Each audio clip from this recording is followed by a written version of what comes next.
বরণ করে নেব মাননীয় আমির হোসেন সাহেবকে, পঞ্চায়েত সদস্য, বুনিয়াদি 2 নম্বর গ্রাম পঞ্চায়েত।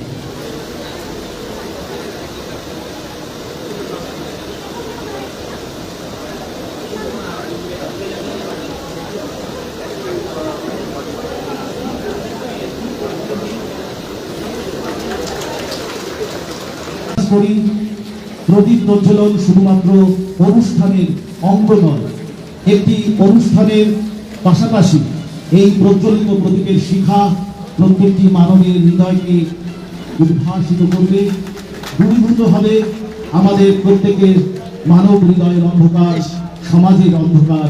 সমাজ এই প্রদীপের আলো। চেয়ারম্যান সাহেব, সরকারি সভাপতি সাহেব, ডিএফও ম্যাডাম, যার নেতৃত্বে পুরো প্রোগ্রামটা আজকে আয়োজিত করা হচ্ছে, ও অন্যান্য যারা গেস্ট আছে সবাইকে, আপনারা যারা সামনে উপস্থিত আছেন স্টুডেন্টরা, সবাইকে শুভকামনা, শুভেচ্ছা। আপনারা জানেন প্রত্যেক বছরই আমাদের গভর্নমেন্ট অফ ওয়েস্ট বেঙ্গল ये वन महोत्सव পালন করে।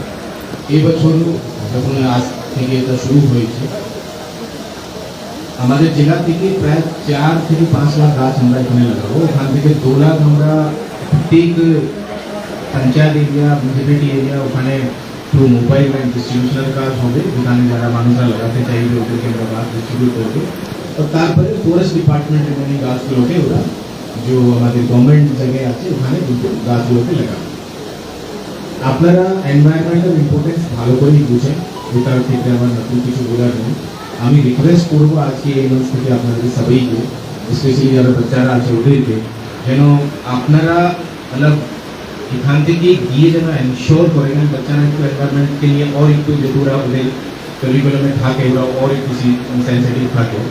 তো আপনারা জাস্ট অ্যাটলিস্ট প্লান্টেশনের যে আমরা করছি এই ইনিশিয়েটিভকে, গভর্নমেন্টের ইনিশিয়েটিভকে যেন আপনারা সহযোগ করেন। এবং এই মঞ্চ থেকে পুরো জেলাবাসীদেরকেও রিকোয়েস্ট করবো ম্যাক্সিমাম গাছ যেন আমরা